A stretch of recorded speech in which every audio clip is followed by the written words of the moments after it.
Good morning, Tiffany. How you doing this morning? Hey, Dad. Good morning. I have a question to ask you. Uh-huh. How long do you think it would take for us to stop certain individuals from encroaching on our property? Let's find out. Okay. 1, 2, 3, 4, 5, 6, 7, 8, 9, 10, 11, 12,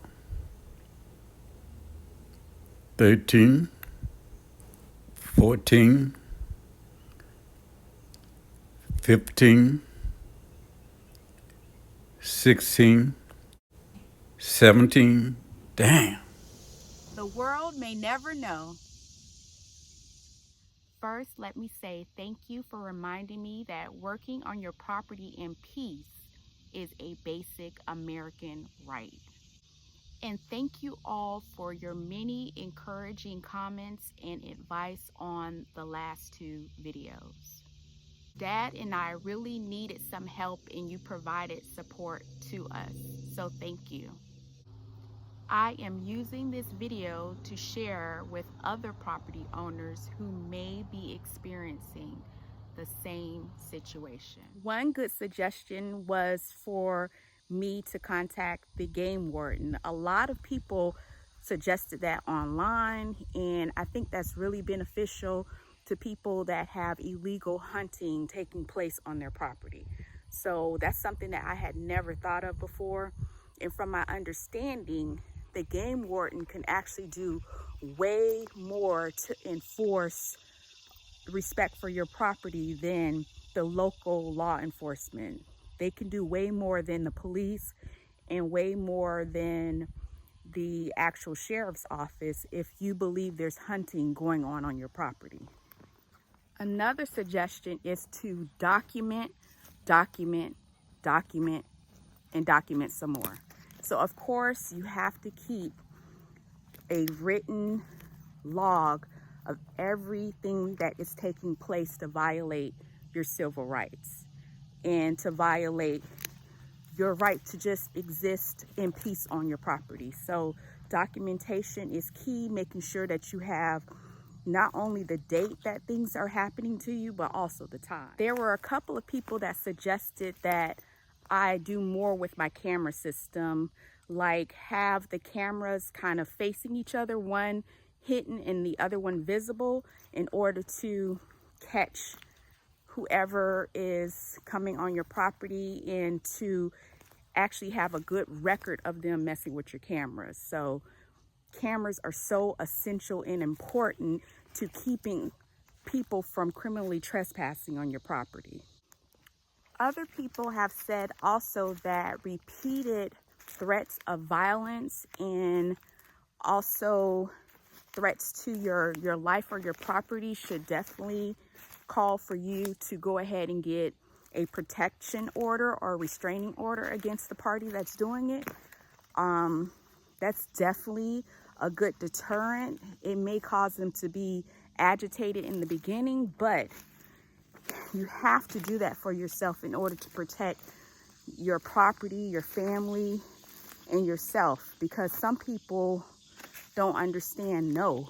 Like, the word no is not something that they live by, and they continue to violate even though you have the right to live in peace. So another option that was said several times was a protection order or a restraining order. So that's something that you can do if you feel like you have someone stalking you or creating problems for you to live in peace on your property. Also, there were several people that recommended the purple paint law. There's only 22 states that have the purple paint law, so that doesn't apply to me here in Georgia. But the purple paint law is for you to go ahead and paint your fence posts and to also paint the trees that line your fence in order to give warning to those that are trespassing or potentially will trespass. So for instance, what the purple paint law does is kind of notify people without having you to actually put up no trespassing signs. The problem with no trespassing signs is that a lot of them deteriorate over time. There are a lot of people that recommended that I replace the plastic ties for the no trespassing sign with hog rings. So what I did was go to Home Depot. This was really cheap, and I understand why you would recommend this, because the plastic ties actually disintegrate or deteriorate over time, and so it's better to go ahead and replace the plastic ties with something that's more durable and long lasting. And so that's why you recommended the hog rings. So I have the hog rings and I'm getting ready to right now. Oh, look at this. Look at this, y'all. Hi, where's your mom? Hmm?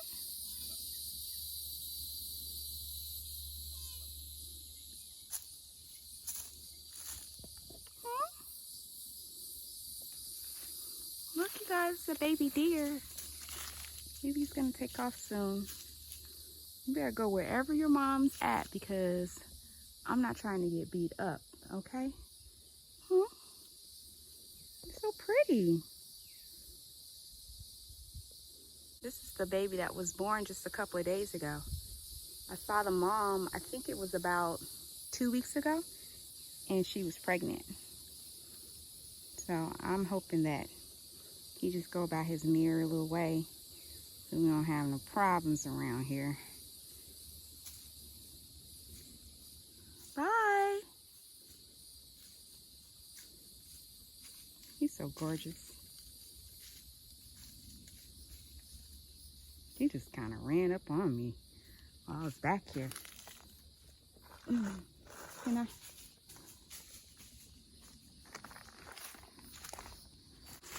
Now I'm trying to finish the trespassing signs. You guys gave me a suggestion of changing the plastic over to the metal hog rings. So that's what I'm doing right now. And he's still over there. You see him? I don't know where his mom is at.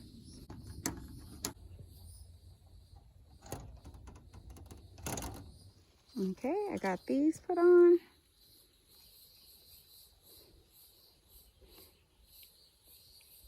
And that baby deer is long gone. Okay, I just finished the last sign. I put the rings up, and now I'm heading back towards the front of the property because it's hot back here. I don't know if you realize, but the woods along with the dampness can cause a lot of hot moisture to come up. So I'm back here sweating like crazy. Let's go check on Dad to see what he has going on, and I'll tell you the other 5 recommendations that was given to me in order to protect myself and my family and my land. I'll tell you that at the end of this video. Okay, Dad, can you tell us a little bit about your rain catching system here? What I try to design a system that we could save a whole lot of money, and it's very cheap. So what I did, I went and got some PVC pipes, 1 1/4, and also 1 1/2.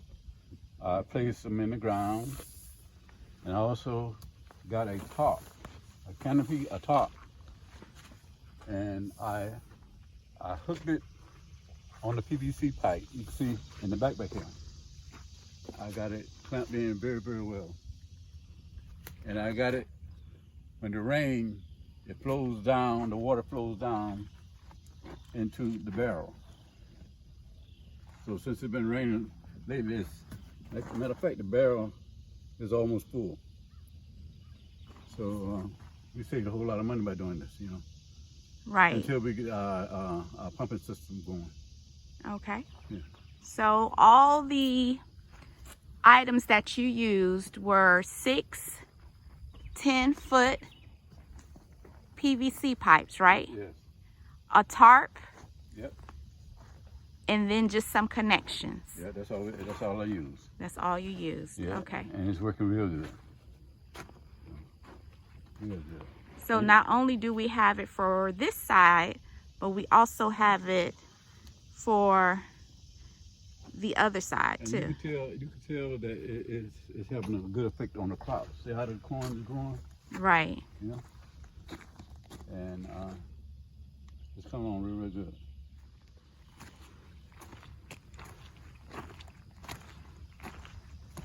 You got the same setup.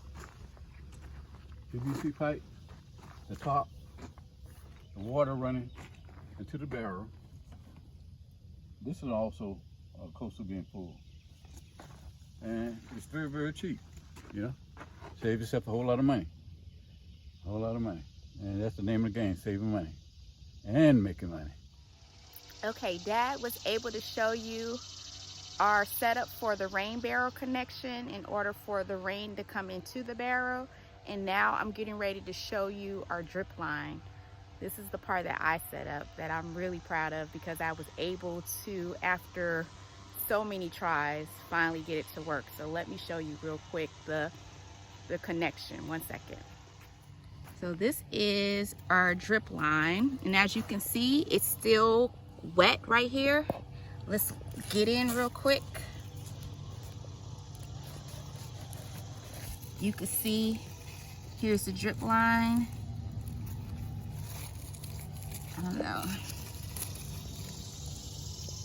And here, if you can see it real well. So yeah, it's working perfectly. We're not down for that manual process. The manual process can be a little bit overwhelming. So this is the reason why we have the drip line. Let me show you how it's connected to the rain barrel. So here's my automatic timer that comes on at 10:15. And with this particular timer, which is awesome, is that it has an auto for rain delay. So basically what happens is on the days that have rain, we don't have to worry about watering and using the water from the rain barrel.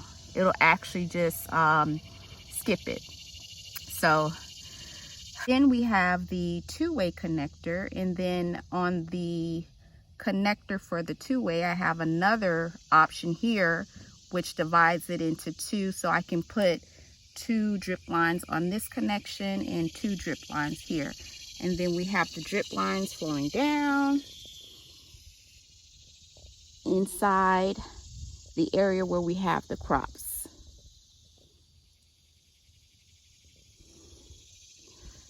So I'm actually really proud of this because, like I said, it took forever for me to put this together, and it saves a lot of time because for us, time and money kind of corresponds with each other. So when we're not having to do manual watering, we have time to do other things around the property.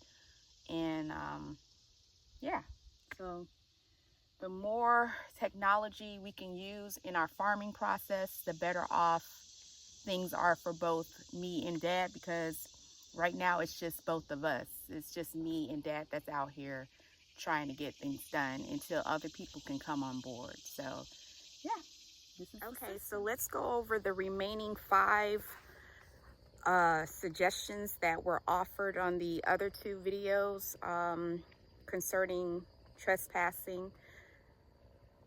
One that was really interesting, I would say, for number 6 is obtaining a police scanner. I didn't know that I knew about police scanners, but I didn't know that there was an app to help you to listen to events that are taking place in your neighborhood.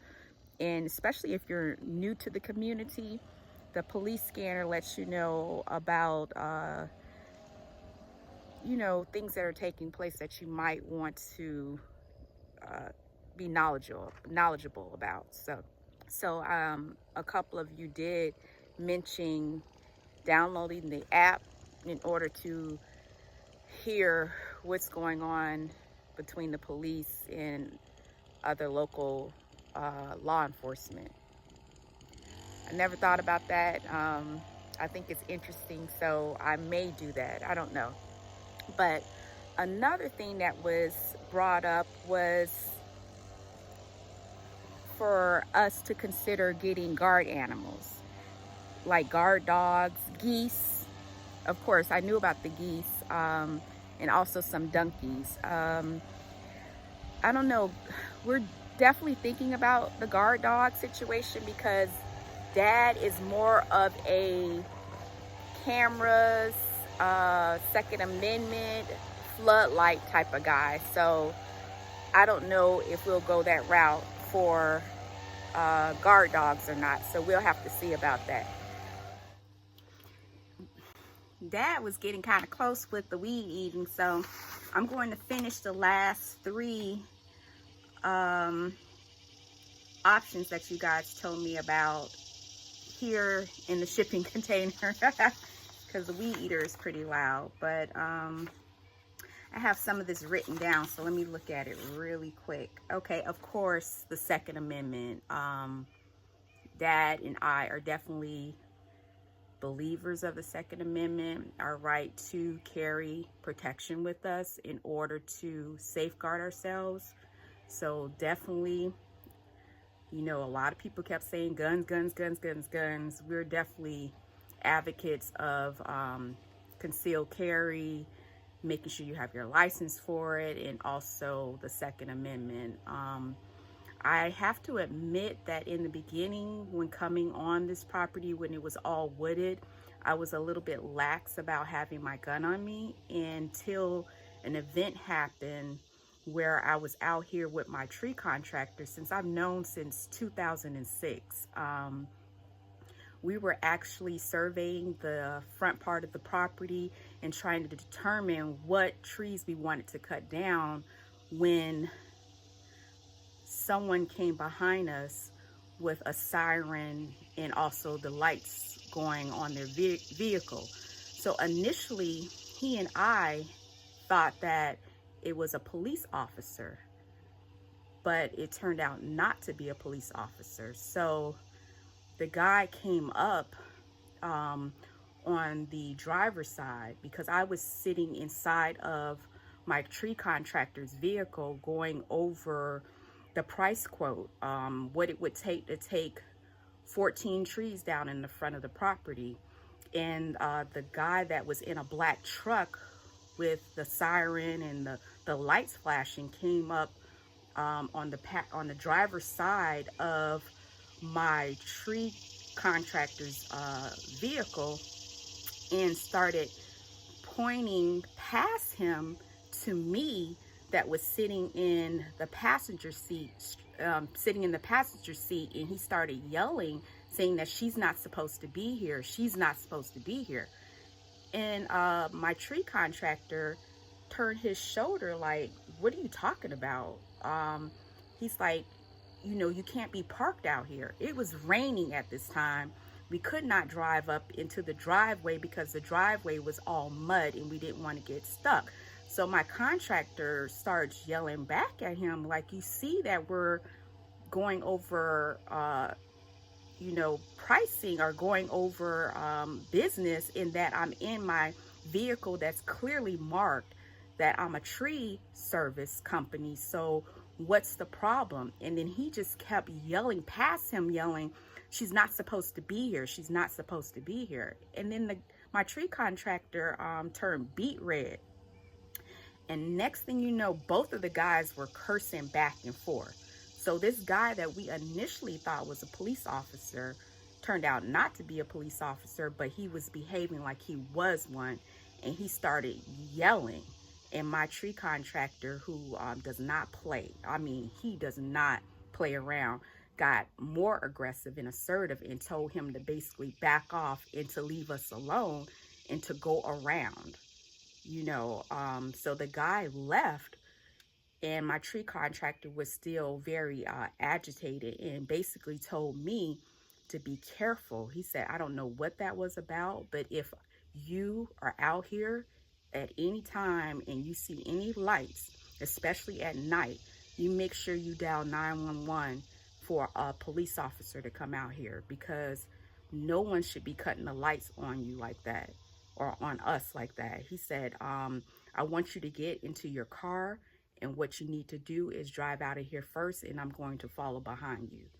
So that was my first experience of what the culture is like out here. Other than having 5 guys to my face tell me that they want my property. I mean, they didn't say, hey, welcome to the neighborhood. They was like, I was going to buy this for myself and my family, which was very weird. So things like that put you on guard. So I'm no longer lax with, the gun thing. I definitely carry, and I also made sure that my dad now has a license to carry with the state of Georgia, since he has relocated up here.